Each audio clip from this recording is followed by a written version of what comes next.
Let's begin the broadcast with breaking inputs coming in from Gujarat. Now, this is about the massive crackdown against terror taking place in the state in a major breakthrough. 5 more accused linked to the banned Pakistan-based terror outfit JeM were arrested from different districts of Gujarat.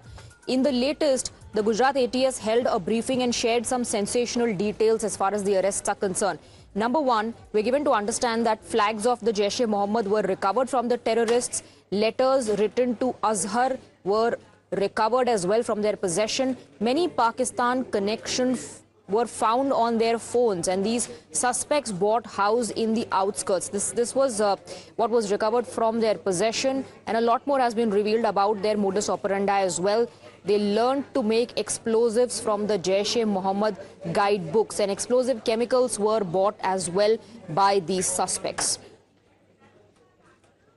एक information को develop किया गया था और एक FIR UAP और BNS के अंतर्गत दर्ज की गई थी, जिसमें कि लगभग 8 आरोपियों को अरेस्ट किया गया था। इन 8 आरोपियों के हमें 14 दिन के रिमांड मिले थे। इन 8 आरोपियों का जब इंट्रोगेशन किया गया और इनके घर पे जब सर्चेज की गई, तो इसके अंदर हमें JeM के फ्लैग, मौलाना मसूद अजहर की किताबें और इन आरोपियों के द्वारा जो मसूद अजहर को लिखे गए खत थे वो सब मिले। साथ साथ में टेरर फंडिंग के लिए इनके पास जो पैसा आया था उसमें से भी 1,30,000 की रिकवरी की गई।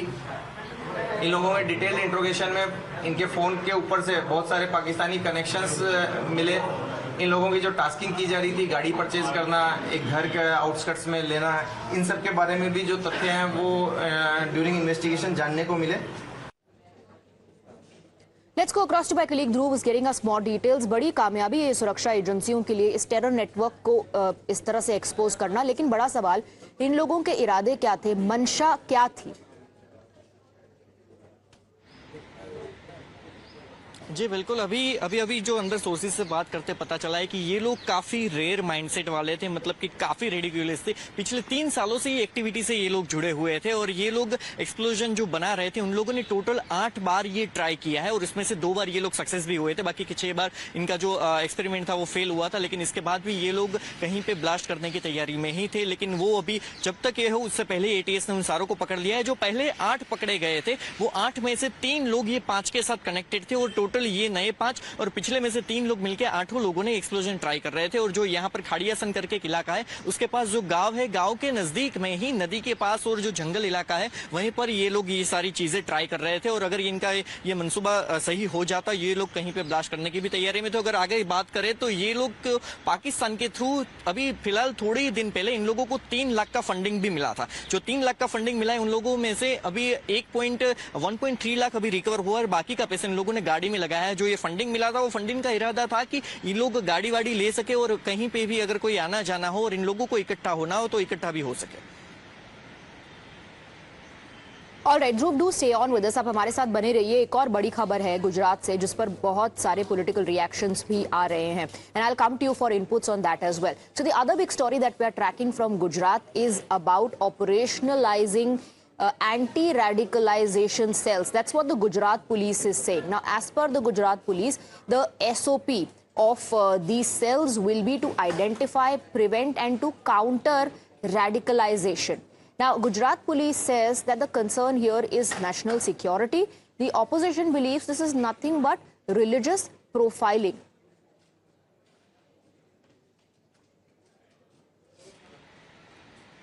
Okay, let me in fact go across to Dhruv. Dhruv, ये एंटी रेडिकलाइजेशन सेल्स की जहां तक बात है, इसके जो ऑब्जेक्टिव्स हैं according to the Gujarat police, ये आइडेंटिफाई करेंगे, प्रिवेंट करेंगे और काउंटर करेंगे रेडिकलाइजेशन को।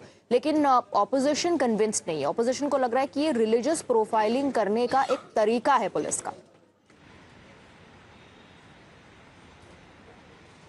जी, इसमें कोई भी इन लोगों का रिलीजियस के साथ कोई भी लेना देना नहीं है। अगर पुलिस के सोर्सेज से बात करें तो उन लोगों का कहना है कि इसमें कोई भी रिलीजन के थ्रू नहीं है, लेकिन अगर कोई सडनली अगर कोई ऐसी एक्टिविटी में आया जाए तो बॉर्डर स्टेट होने की वजह से हमें इस पर थोड़ा सुरक्षा की वजह से हमें थोड़ा सचेत रहना पड़ेगा, जिसकी वजह से ये यहाँ पर लागू किया गया। अगर कोई बीएड अपनी ग्रो करता है या फिर कोई बाहर के देशों में जाता है और अरबिक वर्ड यूज करता है तो डायरेक्टली वो इसमें इन्वॉल्व नहीं है। लेकिन अगर सडनली उनका बीएड क्रॉस करना बढ़ जाए, सडनली वो अकेला रहने लग जाए, सडनली वो अरेबिक वर्ड्स का यूज करने लग जाए तो इसके तहत वो रेडिकुलस है और इसके तहत इस बार जो ये पहले से भी शुरू हुई है और पूरे देश में इसके तहत इन लोगों ने इस बार सिर्फ डिजिटल एक नया पहलू ऐड किया है, जो डिजिटल के तहत अगर कोई ISIS है या फिर जैश-ए मोहम्मद है या फिर ऐसे कोई भी जो ग्रुप्स है उसके साथ टेलीग्राम के ऊपर या फिर किसी और सोशल मीडिया के ऊपर और VPN यूज करके अगर इसके साथ कनेक्टेड है तो फिर उसके ऊपर सर्वेलेंस किया जा सकता है और अगर उनसे इंक्वायरी भी की जा सकती है।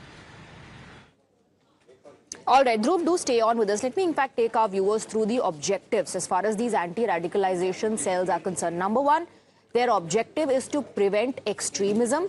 Objective number two is to identify vulnerable individuals earlier. Number three, to provide counseling and rehabilitation to those vulnerable individuals. And number four is to take legal action based on the evidence that is available. Now, what all is going to be monitored? Let me break down the details of that as well.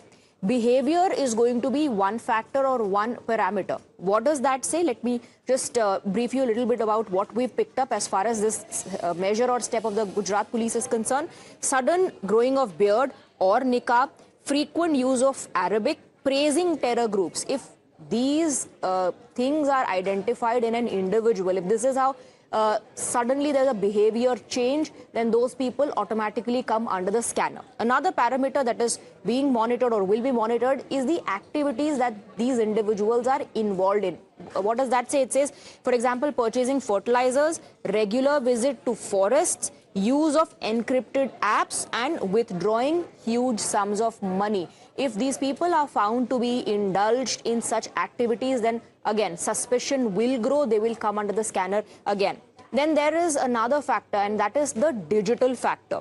Downloading VPN mobile apps, joining extremist group chats, following ISIS or Al-Qaeda accounts, and using Monero cryptocurrency. If anybody is involved in this or is found doing this, then automatically action against them will be taken. They will suddenly come under the radar of the agencies of the police. Then let's also talk about the community factor. Visit extremist networks, visit Arabic colleges, visit madrasas, quit job for Islamic duty. Let's go back to Dhruv, who continues to be with us. Dhruv, ये जो parameters मैंने अभी गिनवाए, इन parameters में कुछ ऐसे शब्दों का इस्तेमाल है या कुछ ऐसे बिहेवियर का जिक्र किया गया है, मुझे लगता है जिसके बाद ऑपोजिशन ने ये सवाल उठाया कि क्या इसके जरिए आप रिलीजियस प्रोफाइलिंग तो नहीं कर रहे हैं?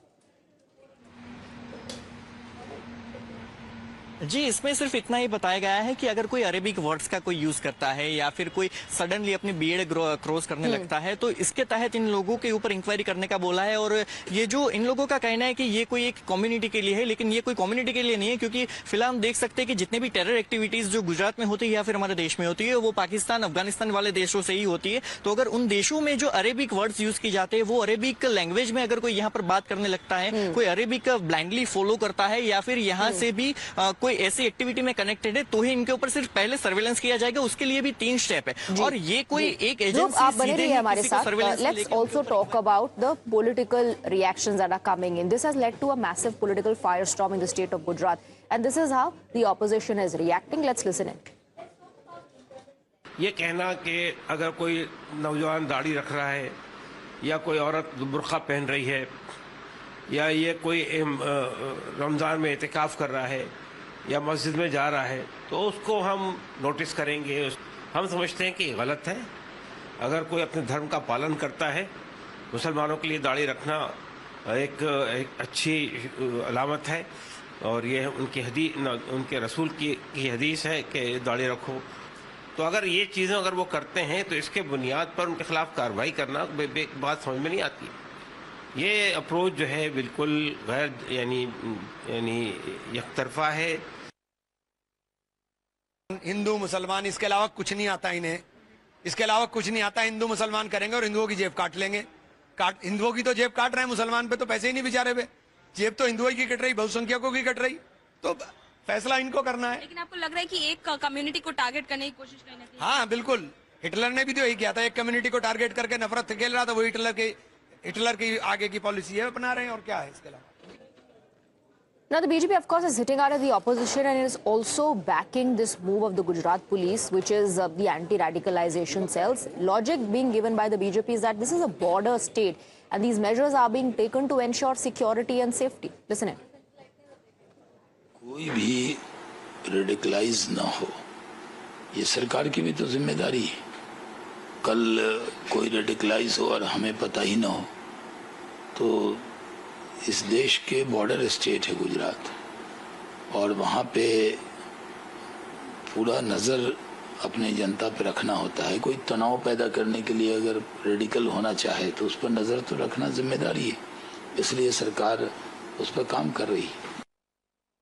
When the Gujarat police apparently has come out with certain SOPs to tackle radicalization, and even before knowing the full facts, Congress and left are once again down to villainizing Gujarat police, and they are again eulogizing and coming in defense of terrorists. Why do they have a soft corner for terror? In BJP Virod, they will start doing Modi Virod to such an extent that they go to Desh Virod. All right, moving on now, we're given to understand, as per our sources, that the Congress party has finally decided to throw its weight behind Sonam Wangchuk's hunger strike, which has now entered its 20th day. Sources are also telling your channel that Sonia Gandhi personally urged Congress leaders to do so, to support Sonam Wangchuk in his hunger strike. And Sonia Gandhi also drew parallels with what transpired in 1984. And back then, Indira Gandhi had intervened during a hunger strike by Sonam Wangchuk's father, Sonam Wangchuk. And that particular hunger strike was over scheduled tribe status for the Ladakhis. Let me go across to Sabyasachi, who's getting us more details on that. Sabyasachi, well, you know, till now, questions were asked on the Congress party's stand. Rahul Gandhi, of course, has been talking about NEET and about how this government has failed students. But what is the Congress party stand? Whether it's going to support Mr. Sonam Wangchuk or not. And now we're given to understand Sonia Gandhi personally appealed Congress leaders to do so.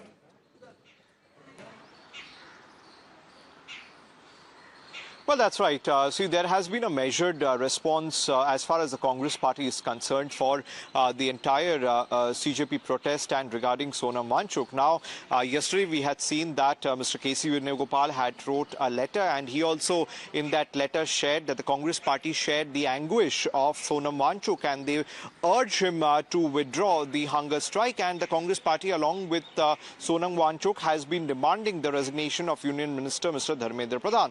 Now, what sources within the Congress tell us is that Sonia Gandhi herself, in fact, told the leadership that the Congress party should extend their support to Sonam Wangchuk.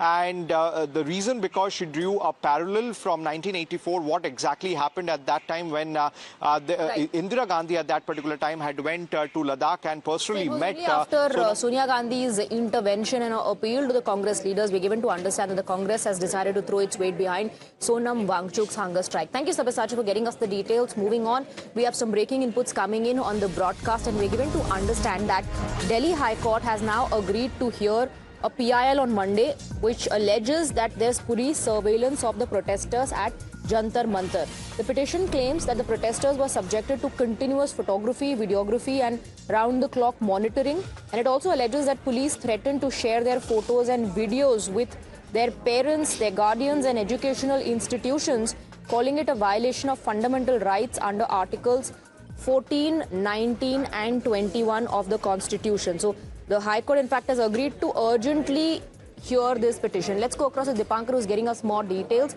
The allegation in that particular petition is that the protesters are being monitored, that there's surveillance on them, and the petition seeks immediate or urgent hearing. Dipankar.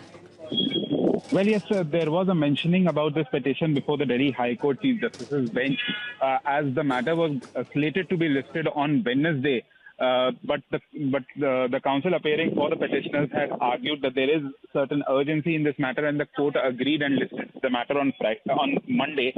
The petition, in fact, that has been placed before the Delhi High Court says that there are photographs and videographs that are being taken by the police officials who are present over there, and there is a surveillance setup that has been made over there. And these guys are also being threatened by the police officials that these photos and videos that are being taken will be sent to their parents and to other people in their schools and in their colleges. So this was the main contention that was before the Delhi High Court, and it was also stated that these threats and these photos and videos that are being taken violate the fundamental rights that have been given under the Constitution of India. And taking that into consideration, this petition has now been filed. and this matter will be coming up for hearing on Monday. So we will have to wait and watch as to what the Delhi High Court does on Monday. All right, Deepak, keep tracking the developments and we'll connect with you again to know what the update is. We're moving on now, and when you talk about what is the connection between Aamir Khan and Sonam Wangchuk, most of the people would say the movie Three Idiots. That's the common link between Aamir Khan and Sonam Wangchuk. But Aamir Khan has clarified that the character Rancho was not inspired by Sonam Wangchuk. If Aamir Khan is to be believed, he says while filming the movie, while making of the movie, the makers did not know anything about Sonam Wangchuk. But he also added that Sonam Wangchuk jo bhi kar rahe hain, अच्छा कर रहे हैं. Let's first listen into that statement that has come in from Aamir Khan. Maybe that's what Chatur was thinking. But I want to tell you that neither Raju nor Abhijat, who are the two writers, nor I, we didn't know about Mr. Sonam. However, what Mr. Sonam is doing is good work in any case. He doesn't have to be based on the character of Three Idiots for us to respect him and the work that he does. From a factual point of view, I wanted to tell you that neither it's Raju never been clarified before this. Yeah. You heard it. In fact, Mr. Sonam has said this. Okay. He also has said that the character is not based on him. He has also clarified. But do you have anything to say about his fasting for 19 days? Well, I think all of us are very concerned for his health and his life, you know, and we hope that it ends well, and you know, all of us are hoping that he ends his fast and looks after. All right, moving on now to some breaking news on the broadcast. A response has come in from the US Embassy on the arrest of a US citizen, Jordan Brown. US says that they are aware of the detention of this particular individual and are seeking more information. So the development comes amid growing attention on the case. Further details are awaited from both the Indian and the US authorities. Let's go across to Akanksha, who's getting us more details on this. Akanksha, here in India, the interrogation continues of Jordan Brown. He has denied any links to terror outfits. As far as US is concerned, there's a response that has come in, but US says they are aware of the matter and they are waiting for more information. Right. So this was an exclusive response to Times Now query, Swati. And you can see what the US government spokesperson has to say. They are saying that they are aware of this arrest and they are seeking more information. They are acknowledging that, yes, this arrest was made in Uttar Pradesh.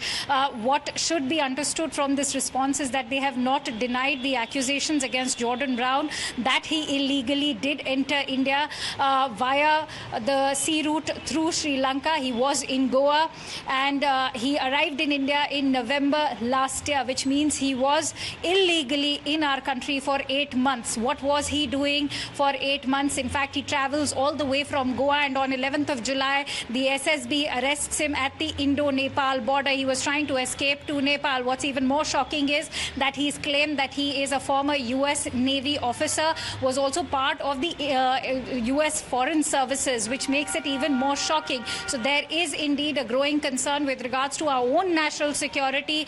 All of these foreign nationals around in our country on illegal documents or it coming illegally is becoming a growing concern. It was this year in the month of March, remember, Swati, that the NIA also arrested another US national named Matthew Van Dyke, who was arrested along with other Ukrainian nationals. They've already managed to survive and keep traveling without valid and official documents. Thank you very much, Akanksha, for getting us the details.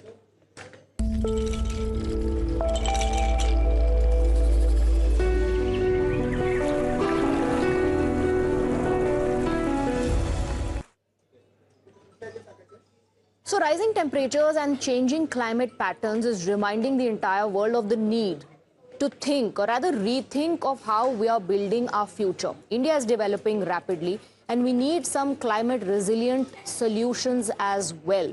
Now, Times Network Sustainability Conclave 2026, which is going to happen on the 22nd of July, is just the platform that will bring together people from across sectors, the voices that will talk about innovation, collaboration, and responsible action when it comes to making India self-reliant and climate resilient by 2035.